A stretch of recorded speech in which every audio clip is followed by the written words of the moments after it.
Howdy, howdy. Welcome back to The Awakened Heart, a podcast for healing women. I'm Autumn Moran, a licensed professional counselor, a life coach, yoga instructor, a fellow trauma experienced, late diagnosed neurodivergent woman, here to welcome you to today's episode, which is Brigid Part 2. I want to start by saying an apology to anyone who was expecting a bonus episode this past Friday. As I wrote this episode and got honest with myself about tending my fire without burning out, I decided that one episode a week is where my capacity is at right now. Like, as much as I get excited about getting 2 episodes out a week and really covering a lot of stuff, the thing that I've been practicing over the years is slowing down. And I want to do that in my career as well, in my hobbies as well. I want to slow down in all areas of my life. And part of that slowing down means taking the pressure off myself to produce so much each week. Because it takes time, it takes research, it takes editing, it just takes a lot of spoons. And I want to be able to have more spoons for taking more trainings. I want to have more spoons for learning more business stuff and learning how to grow this podcast. And honestly, I want to save the bonus episodes for real, true bonuses from real bonus stuff, So the bonus episodes I have had planned for this rebirth arc of season 2 are now integrated into the main episode list. So each week we will continue to walk through the rebirth arc of this season of healing after sexual trauma. So today's episode pairs well with last week's episode about dysregulation being a sign of the nervous system's brilliance. And we're also continuing the conversation of Brigid that we covered 2 weeks ago. She's the triple flame goddess of healing, poetry, and Smith. I will link both of those episodes in the show notes. If you haven't heard them, if you want to hear them, go and catch them. In part 1, we met Brigid. We learned about her 3 flames and what each one offers. We talked about the eternal flame that burns in Ireland to this day. People still tend to her flame. Like, it has had periods of going out, but throughout life, her flame has been tended almost always, except for when it wasn't.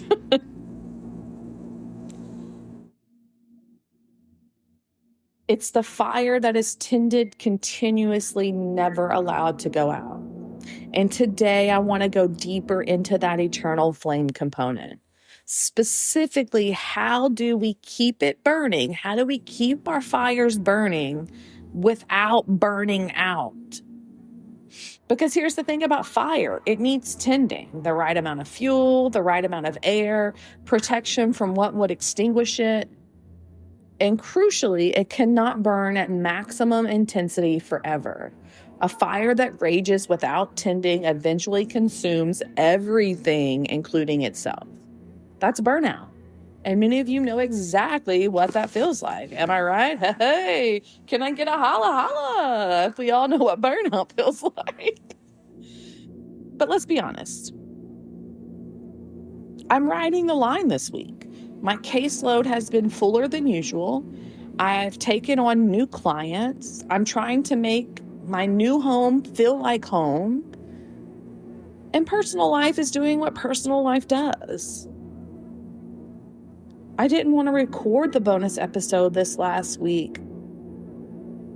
I had to skip it. Like, it was a very big battle in my mind, but ultimately I was like, I need to show up for myself. I need to tend my fire so that I can show up next week. So this is tending the flame, not performing enthusiasm I didn't feel, not pushing through on willpower alone. I found comfort and rewarded myself and showed up when I was possible. This is what I want to talk about today. But I want to do a little dive into Brigid and how mythology has a place in our healing. The eternal flame that I've spoken of, that is Brigid's fire, that is our nervous system. The eternal flame is your nervous system. It's not your productivity or your output. It's not your capacity to show up for others. Your actual nervous system is the flame at the center of everything you do. Brigid's flame in Ireland burned for centuries, not because it was left alone to burn however it wanted. It was because it was tended and returned to, fed what it needed, and it was protected from what would put it out. In the rage arc, we talked about the consuming fire, the sacred rage that burns through everything. That was necessary. It cleared what needed clearing. But a consuming fire isn't sustainable. You cannot live your whole life at maximum flame. The nervous system that stays at high activation indefinitely doesn't heal. You know what it does? You know it burns out. Rebirth arc is about tending the flame, the slow, sustainable, continuous burn, not extinguished, not raging, present, warm, and consistent. So a tended flame is bright enough to see by, warm enough to gather around, sustainable over time, fed consistently, not only in crisis moments. And burning out looks like flaring intensely, then crashing, going until empty, then collapsing, tending only when crisis demands it, and expecting the flame to burn without fuel. Which one describes how you've been treating your nervous system? Do you have a tended flame, or is that flame burning out?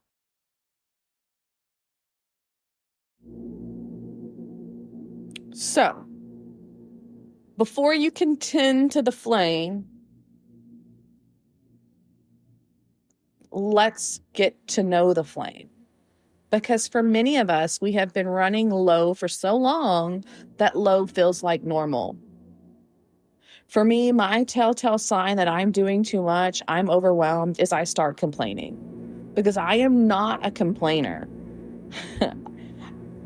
If I get bitchy, if I start bitching, if I'm getting irritable, if I'm starting complaining about everything, about having to take care of myself, about having to go to work, I have overstepped my boundaries. I have overwhelmed myself in some way. I've taken on more than I can handle. If I'm complaining about this podcast, about something I genuinely love, something that fuels me to, I can't even explain how much it fuels me to have this platform and to have followers and to know that I can help women that have experienced trauma and late diagnosis feel better. That literally is my purpose. That's my signal, right? If I'm having a hard time with this, it's not that the podcast is wrong, but that I am depleted. My complaining lets me know that the flame is low and I've been pulling from reserves I don't have. Pay attention to when you start resenting your passions, when the things you love start feeling like obligations, when your joy becomes duty. That's your nervous system telling you the flame is getting low. And that's exactly how I felt last week after I recorded Wednesday's main episode. The dread immediately set in on how to get everything together for Friday, and I was behind, and it was just a snowball effect of rumination, right? And I had to check in with myself. I had to be real with myself. Like, yes, I may be letting some people down because they may rely on getting my Friday bonus episode. But ultimately, to make this work for the long haul for all of us and to show up authentically, I had to be honest and cut it back to once a week. There's nothing wrong with being once a week. I don't have to overachieve.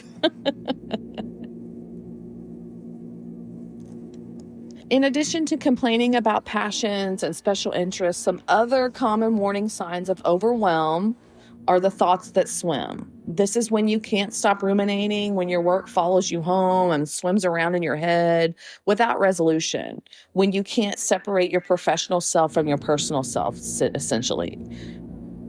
Maybe everything feels harder than it should, like tasks that are normally manageable feel enormous. Decisions that are normally clear feeling impossible. Deciding on what to eat may feel impossible. The I should spiral, the shoulds, coulds, when everything becomes what you should be doing, could be doing, aren't doing enough. The perfectionism indicator. This is a signal that you've moved from self-compassion into self-bullying. Do not should yourself. I've shared this story on a couple of other episodes, so my apologies if this is a repeat to anyone, but I do like to share this story. Early in my career, I worked at a psychiatric hospital, and part of that stint there at that hospital, I worked in outpatient. And one of the co-therapists that ran the adult group therapy would get a kick out of that topic when we would come to the shoulds. Because he would say, stop shoulding yourself. You're shoulding all over yourself. It's disgusting. And then he would laugh, right? Because he wants you to know you're shitting all over yourself. Stop it. It's gross. You're throwing shit at yourself. Like literally, that's disgusting. Stop doing it. So don't should yourself. Like it's really that serious. When you start shoulding yourself, like imagine you just threw shit at yourself. That's what you're doing. Don't do that. That's gross. No one wants that. You don't deserve that. And then you may have physical signs that your nervous system your flame is low, right? Your nervous system's running low. Maybe you have increased sensory sensitivity. Lights are brighter, sounds are louder, textures are more textury. Clothes feel uncomfortable. What felt good this morning doesn't feel good this evening type thing. Sleep disruption, appetite changes. Essentially the body saying we are running low. So those are some signs that can be signaling you that you need to tend your flame. It's burning out. So I want to ask you this little 3-question resentment test. So please be honest with yourself. You don't have to say it out loud, but be honest with yourself internally if that's where you're at. Here we go. Am I resentful of my responsibilities right now? Am I resentful of my responsibilities right now? You betcha. Friday, Thursday, when I had to record Friday's bonus episode, I resented my responsibility to show up on Friday. I was over it. Didn't want it. Let me go hide in a hole. Too much demand. System overload. Question number 2. Am I resentful of the people I love or serve? Am I resentful of the people I love or serve? This can happen. This can sneak up where you're irritated that you have to help someone. And it's like, girl, that's your kid. Girl, that's your partner. Why are you irritated? Where's that coming from? Are you overwhelmed? Are you doing too much? Is it one-sided? Does it feel uneven? Do you need to come up for air before you help this person?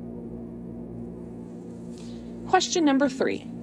Am I performing enthusiasm I don't actually feel? Am I performing enthusiasm I don't actually feel? Are you fine? I'm fine. Things are fine. It's good. No worries. We're good. We're fine. You know what they say about fine? F-I-N-E. Is it fucked up, insecure, neurotic, and emotional? Girl, you fine. You need to work on that fine. But essentially, resentment is almost always a sign that you have been giving without replenishing, that the flame has been burning without being tended to. This is not a moral failing. It's just information. It's Brigid's flame flickering. Feed me. Feed me. take care of me, nourish me, love me, support me. So let's get into what tending the flame actually looks like. The real daily, honest work of keeping your flame alive. This is not social media polish, but real actions. And the first step, I've said it before many times, and I will continue to say it, slow mornings are a must. They are a non-negotiable. A morning that is slow, that checks all the boxes, inspiration, body movement, downtime, me time, before it belongs to anyone else. That's a morning that is slow. Here's what I've learned about the slow morning. When I move my body first thing, I can conquer almost anything the rest of the day. Anytime throughout the day I start to feel like I'm behind or not doing enough, I can come back to I showed up for myself today. I moved my body. I fed myself a good breakfast. That's success. The rest is bonus. Not because I'm a selfish person, because you have to show up and spend time doing something you enjoy before you essentially go work for the man. Neurodivergently speaking, you have to have me time before you spend hours hyper-focused for someone else so that you don't burn out. This is part of tending the flame.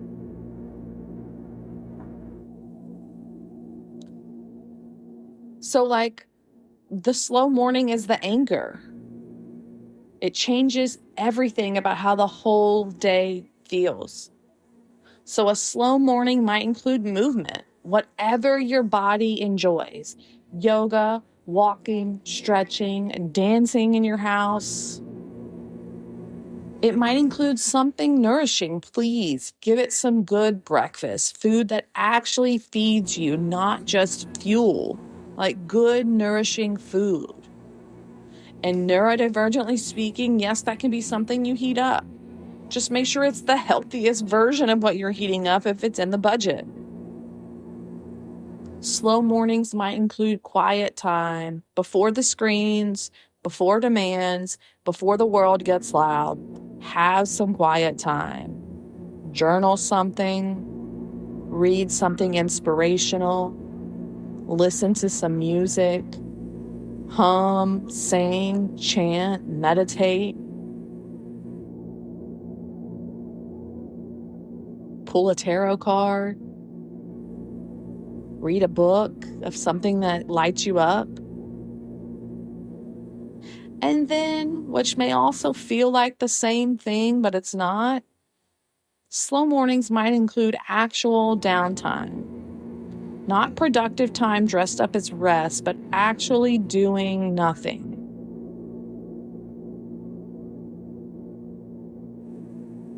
But I don't want that nothing to be scrolling.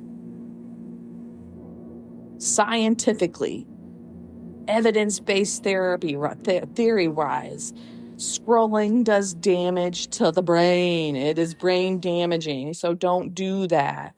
Don't scroll so much. Don't spend your free time flicking. Slow down and watch one thing.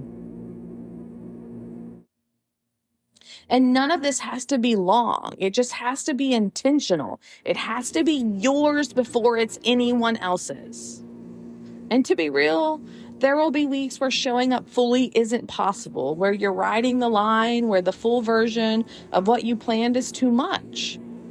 The choice in those moments is not full performance or complete abandonment. The choice is compromise.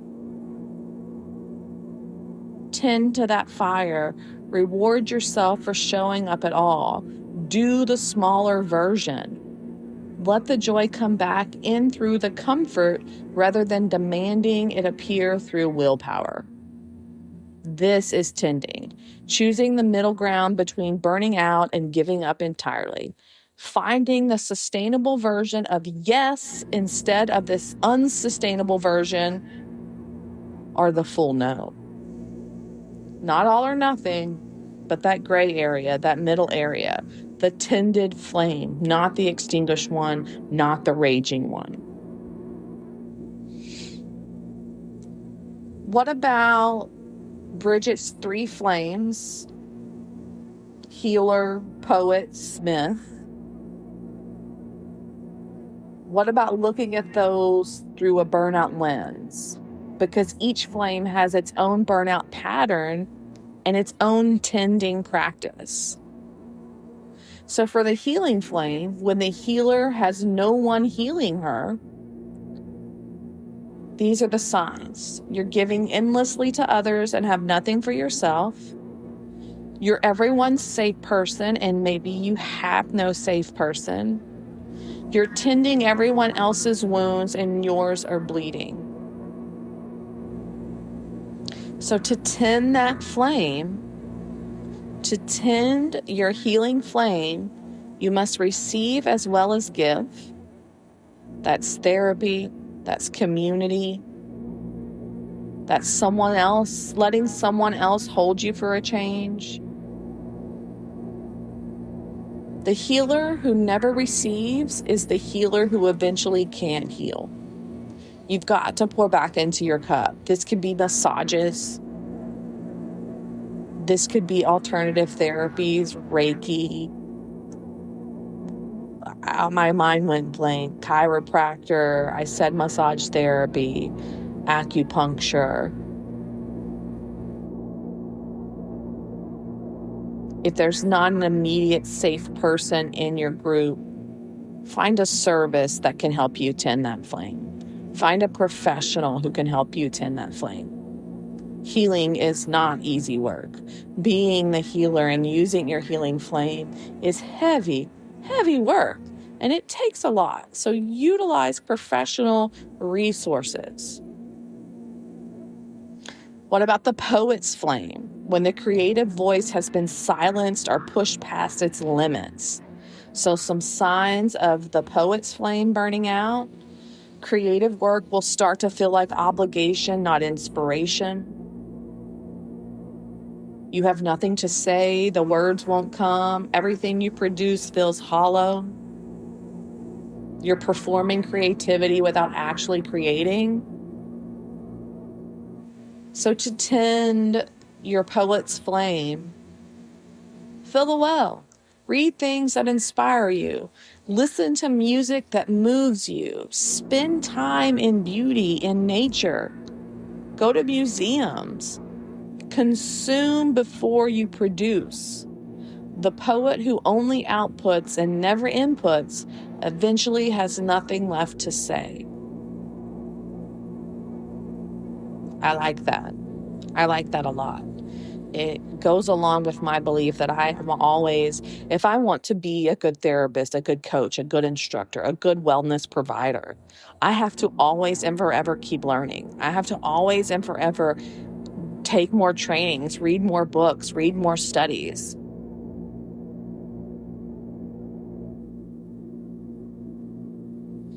And then the smith's flame burning out. When you've been forging through fire for too long without rest. This is the woman that has the endless to-do list and stresses over said to-do list. This is the woman who doesn't write anything down and holds it in her head and is spinning around and around because there's just nothing written down or concrete, but so much to do. Everything feels heavy. Everything feels impossible. You're pushing through, but there's no joy in it. You're going through the motions of creating without the fire of meaning behind it. So what you need to do to tend this flame is to rest between the forging, rest between the doing, and go slow while you're in the doing, while you're forging. The smith doesn't work the metal continuously without pause. The metal needs to cool. The smith needs to rest. The forge needs to be tended between sessions of intense work. Burnout in the smith's flame is the sign that you've been at the forge without a break. Step back, rest, and return when the fire is ready. What about rest? How does one rest?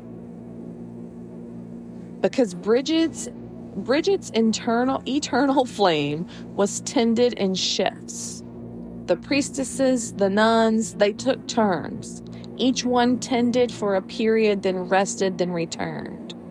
The flame burned continuously, the tender did not. This is the model. You are not the flame, you are the tender. And tenders rest so they can return to the flame. The flame is your life, your work, your purpose, your healing, your nervous system, the things that continue. You are the one who tends it. And tenders have limits. Tenders need sleep and food and rest and replenishment. Tenders get tired. Expecting yourself to be both the flame and the tender without rest is not devotion. It's unsustainable. And Brigid, who tended the flame in shifts for centuries, would tell you the same. Real rest is not productive rest. It's not the rest you do while accomplishing something. Real rest is your safe shows, your comfy spot with a good book, your body moving in ways that feel good, not in ways to make you look a certain way. Your mornings belong to you. Your phone is on silent. Your afternoon nap is done without guilt. Real rest is full permission to stop, without the internal voice that says you should be doing something else, without the performance of productivity, and without the should, could, would spiral. Real rest is you, actually you just being, without agenda, without output, without justification. That's what tending the flame is. That's what makes the continuous burn possible.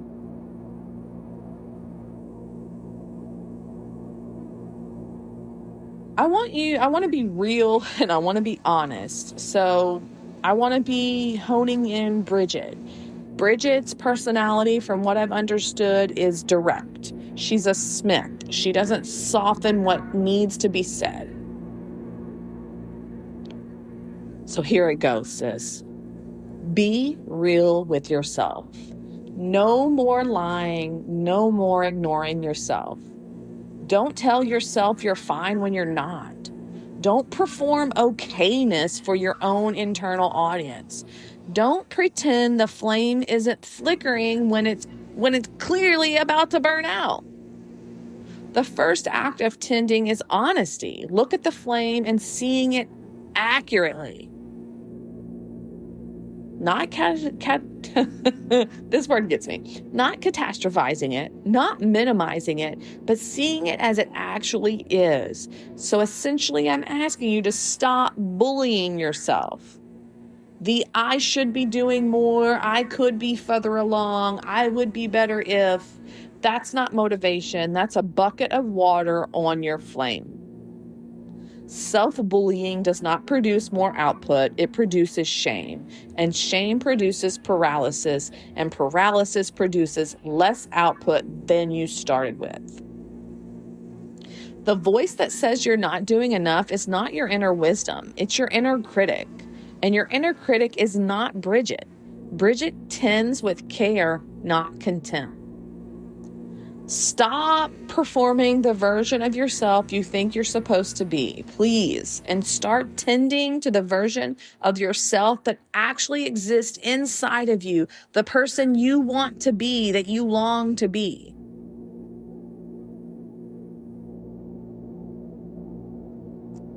You cannot tend what you're not listening to, and you cannot listen when you're moving too fast. Slow it down. Slow down so you can hear what your nervous system is telling you. so that you can hear what your body needs, so that you can hear what your flame actually requires today. Not what it required last week, not what it will require next month, but today. Today might need movement or rest or quiet or connection or some chocolate in a comfy spot.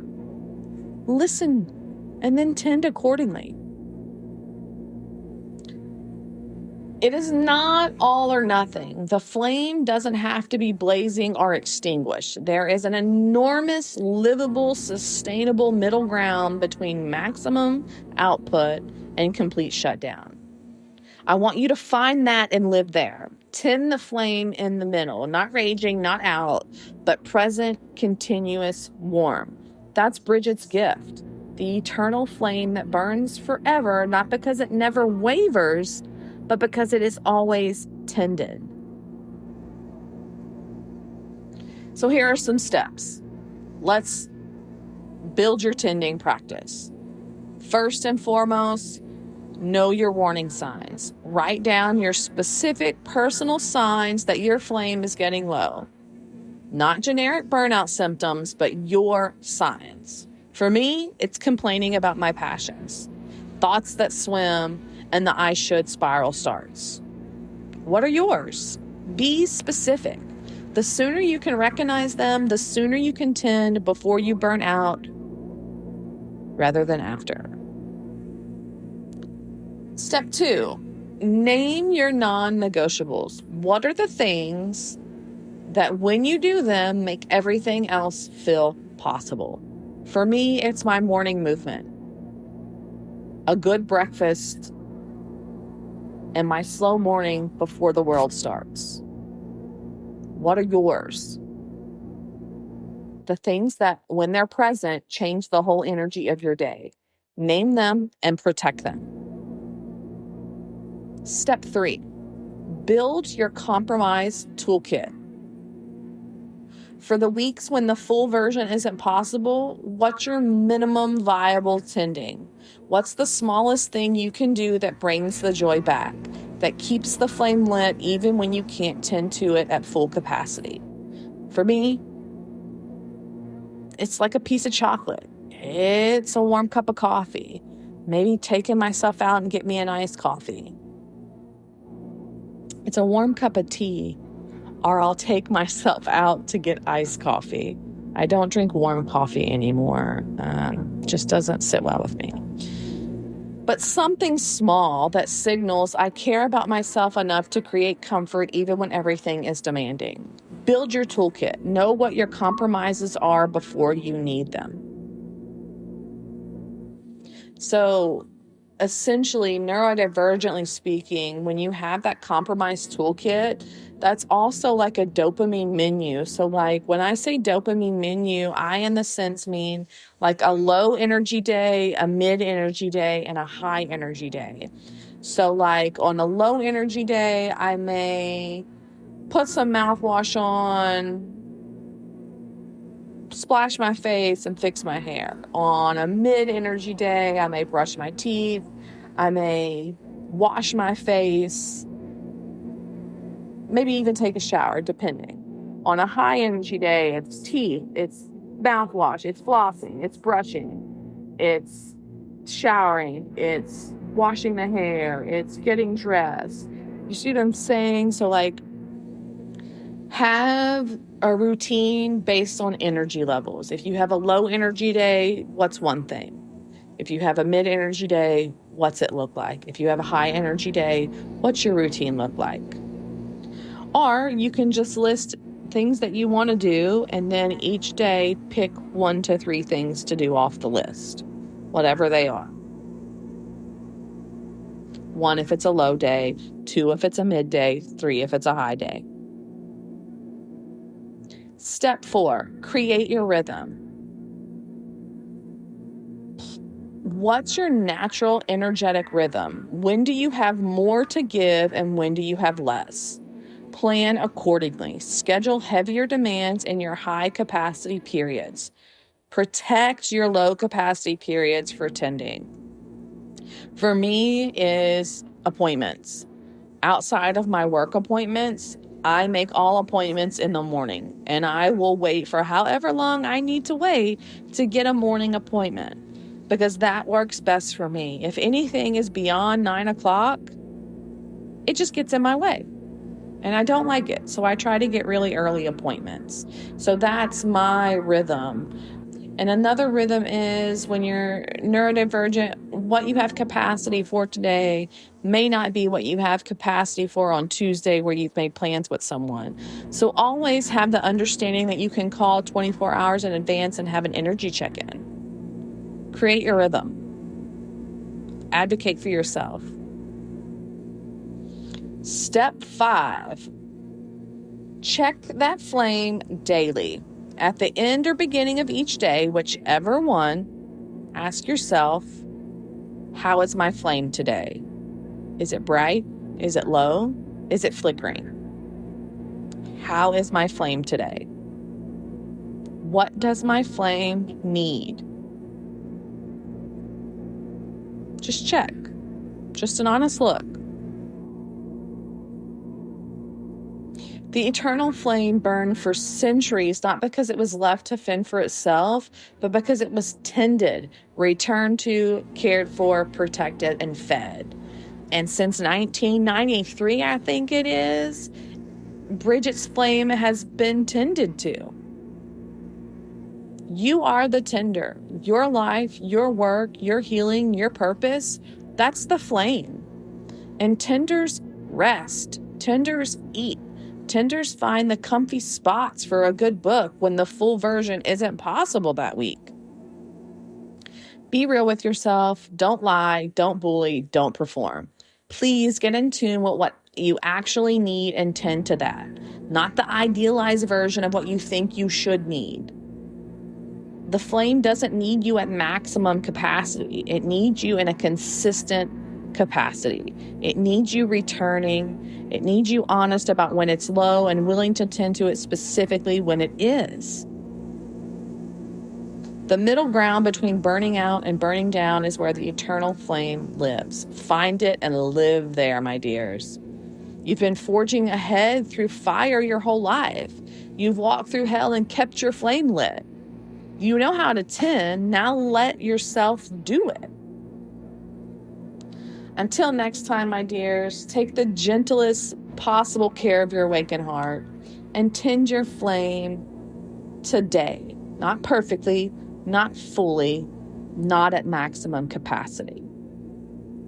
I'll have those episodes linked in the show notes that I mentioned at the beginning of this episode. There's a link for an Apple playlist. If you are a Spotifyer, the same playlist is on Spotify with the same title. It has my name on it, Autumn Moran. Really good playlist for healing music, positive music, empowering music. I think there might be 1 or 2 men on it. The rest is all women that I have found that create beautiful music or just some vibey, positive, fun music. Yeah. If you want to work with me, there's a link there. Reach out, send a note, send a question, send a consult request. Take care of you, and I will see you soon. Thank you.